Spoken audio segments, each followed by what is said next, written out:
ഇല്ല. ഞാൻ ഇവിടെ എങ്ങനെ നിന്നു എന്നുള്ളത് എനിക്ക് നന്നായിട്ട് അറിയാം. ഞാൻ ഇപ്പോഴും നിന്റെ അടുത്ത് പറയാണ്, ഞാൻ ഒരു കള്ളം ഞാൻ ഇവിടെ പറഞ്ഞിട്ടില്ല. ആരുടെടുത്തും കള്ളത്തരം ഞാൻ കാണിച്ചിട്ടില്ല, കള്ളം പറഞ്ഞിട്ടില്ല. പിന്നെ ഈ പറയുന്ന പോലെ ഇല്ലാത്ത കാര്യം ഉണ്ടാക്കി ഞാൻ പറഞ്ഞിട്ടില്ല. അതായത് കണ്ണിൽ കാണാത്ത കാര്യങ്ങളൊന്നും ഞാൻ പറഞ്ഞിട്ടില്ല, കണ്ട കാര്യം ഞാൻ പറഞ്ഞിട്ടുള്ളൂ. പിന്നെ എനിക്ക് സംശയം തോന്നിയ കാര്യം ഞാൻ എൻ്റെ ഫ്രണ്ട്സിന് ഷെയർ ചെയ്തു. മനസ്സിലായില്ലേ? അത്രേ ഉള്ളൂ. ചില കാര്യങ്ങളൊക്കെ പറഞ്ഞത് അത് ഭയങ്കര വിവാദമായിട്ടുണ്ട്. പിന്നെ അവര് ഇപ്പം നമ്മൾ സംസാരിക്കുന്നുണ്ടായിരുന്നു. അവരവിടെ നിന്ന് സംസാരിക്കുന്നത് എന്താണെന്ന് നമുക്ക് അറിയത്തില്ല നമ്മൾ പറഞ്ഞിട്ടുണ്ടായിരുന്നു. ചിലപ്പോൾ സംസാരിക്കുന്നത് ഫ്രണ്ട്ഷിപ്പ് ആയിരിക്കും. ഇപ്പൊ ചാച്ചന്തൊക്കെ വിളിക്കുന്നുണ്ട്, അച്ഛനെ പോലെ ആയിരിക്കും. പക്ഷെ നമ്മൾ പറഞ്ഞില്ലേ, ഇവളിങ്ങനെ പുറമെ ഇങ്ങനെ കാണിക്കുമ്പോൾ ഒരു പ്ലേറ്റിൽ നിന്ന് കഴിക്കുന്നു, അവൻ കഴിക്കുമ്പോൾ അവൾ കഴിക്കുന്നില്ല, രാത്രി മാറി നടക്കുന്നു, ഒരുമിച്ച് ഇരിക്കുന്നുള്ളൂ, നമ്മൾ പറയുന്നില്ലേ? അപ്പൊ നമ്മൾ പറയാൻ കാര്യം എന്താണ്? നമുക്ക് വേണമെങ്കിൽ മൈൻഡ് ചെയ്യാണ്ടിരിക്കാം. അത് ബെൻസി ആയതുകൊണ്ടാണ്. ബെൻസി തന്നെ അവള് കൊച്ചാണ്, നമ്മളെക്കാൾ ഇളയതല്ലേ അവള്. അപ്പൊ അവൾക്ക് നെഗ് വരണ്ട. നമുക്ക് ആദ്യം വന്നപ്പോൾ നമുക്ക് അറിയില്ലല്ലോ ഇതിനെ പറ്റി, ഇവിടെ എങ്ങനെയാണ്, ഇതൊക്കെ എങ്ങനെയാണ് നമുക്ക് നമ്മളെല്ലാരും വിചാരിക്കും, നമ്മൾ എന്താണ് പ്രതീക്ഷിക്കുന്നത്? നമുക്ക് ആർക്കും നെഗറ്റീവ് വരാൻ പാടില്ല, പെൺകുട്ടികൾക്ക് പ്രത്യേകിച്ചല്ലേ.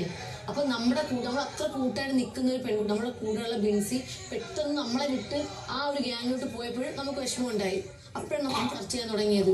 ഇവിടെ ഫുൾ ടൈം അപ്പായുടെ കൂടെ ഇരിക്കും, നമ്മൾ ചർച്ച ചെയ്തു. അതാണ് തുടങ്ങിയത്. നീയും ശൈത്യൊക്കെ ആയിട്ട് വലിയ സീനാണ്.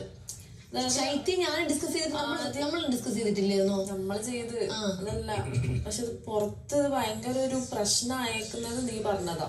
പുറത്ത് എന്തോ അപ്പാനി പ്രശ്നം എന്ന് പറഞ്ഞാൽ അപ്പാൻ്റെ ഞാനൊന്ന് വഴക്കുണ്ടാക്കിയപ്പോൾ പറഞ്ഞു, നിങ്ങൾ കാരണം അവളുടെ ഒന്ന് പോയിന്ന് പറഞ്ഞു. അതെനിക്ക് തെറ്റായിട്ട് തോന്നി. ഞാൻ പോയി അപ്പാൻ്റെ ക്ഷമ ചോദിച്ചു. അതൊക്കെ കണ്ടതാണ്, കായ തൊട്ട് തൊഴുത് എല്ലാം. എന്നിട്ട് അപ്പാൻ ക്ഷമിച്ചു എന്ന് പറഞ്ഞതാണ്. വീണ്ടും അത് എന്തിനാണ് വലിച്ചിട്ടുള്ളത്? പുറത്ത് പോയിട്ടുണ്ടെങ്കിൽ പോകുന്ന അറിയാം, പിന്നെ എന്തിനാണ് വലിച്ചിട്ടുണ്ട് വന്നത്? എന്തിനാണ് വീണ്ടും കൊണ്ടുവന്നത്? കഴിഞ്ഞ കാര്യം. പക്ഷെ അത് അനുഭവിക്കണം. ഞാനും അനുഭവിക്കാൻ പോകില്ല. ഇനി അടുത്ത് അനുഭവിക്കാനല്ലേ, ഞാൻ സഹിക്കും. നെഗറ്റീവായിട്ടൊന്നും പോയിട്ടൊന്നുമില്ല. കുറെ നെഗറ്റീവൊക്കെ ഉണ്ട്, ആരും പറഞ്ഞില്ല എന്ന്. അതെനിക്ക് മനസ്സിലാകും.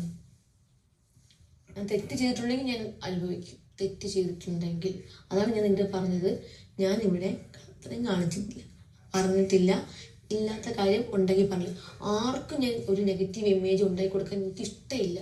കാരണം തിരിച്ചടിക്കുന്നത്. ഞാൻ കർമ്മയിൽ ഭയങ്കരമായിട്ട് വിശ്വസിക്കുന്ന ഒരാളും കൂടിയാണ്. മനസ്സിലായില്ലേ? എനിക്കിപ്പോൾ നമ്മളെല്ലാവരും ഇവിടെ വരുമ്പോൾ നമ്മളെല്ലാവരും സാധാരണ ആൾക്കാരാണ്, ഒരുപോലെയാണ്. ഇപ്പോൾ എൻ്റെ ഏറ്റവും വലിയ ശത്രുവാണ് അക്ബർ എന്ന് പറയുന്നത്. അക്ബർ ഞാൻ സംസാരിച്ചു, എന്നിട്ടും ഇന്നലെ അക്ബർ അവിടെ സംസാരിച്ചു. എന്നെ എന്തെല്ലാം പറഞ്ഞറിയാമോ? എന്തെല്ലാം അവിടെ സംസാരിച്ചു എന്ന് പറഞ്ഞിട്ട് കാര്യമില്ല. എന്ന് പറഞ്ഞ് ഞാൻ അക്ബറിന് ഒരിക്കലും ഒരു നെഗറ്റീവ് ഇമേജ് ഉണ്ടാക്കി കൊടുത്തത്. എനിക്ക് വേണമെങ്കിൽ അന്ന് ആ ടാസ്ക് ചെയ്യുന്ന സമയത്ത് ഞാൻ പറഞ്ഞില്ലേ, എനിക്ക് വേണമെങ്കിൽ മനഃപൂർവ്വം ചെയ്തെന്ന് പറയായിരുന്നു. കാരണം അയാൾ ചെയ്യാത്ത കുറ്റത്തിന് എന്തിനാണ് ഞാൻ അയാൾ അങ്ങനെ പിടിച്ചിടുന്നത്?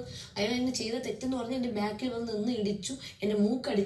എനിക്ക് ഒരു കാര്യം ചെയ്യാം, എനിക്ക് വേണമെങ്കിൽ എൻ്റെ മൂക്ക് ഇടിച്ചു, എനിക്ക് വേണമെങ്കിൽ എനിക്ക് ബിഗ് ബോസിനോട് കരഞ്ഞ് പറഞ്ഞൂടെ?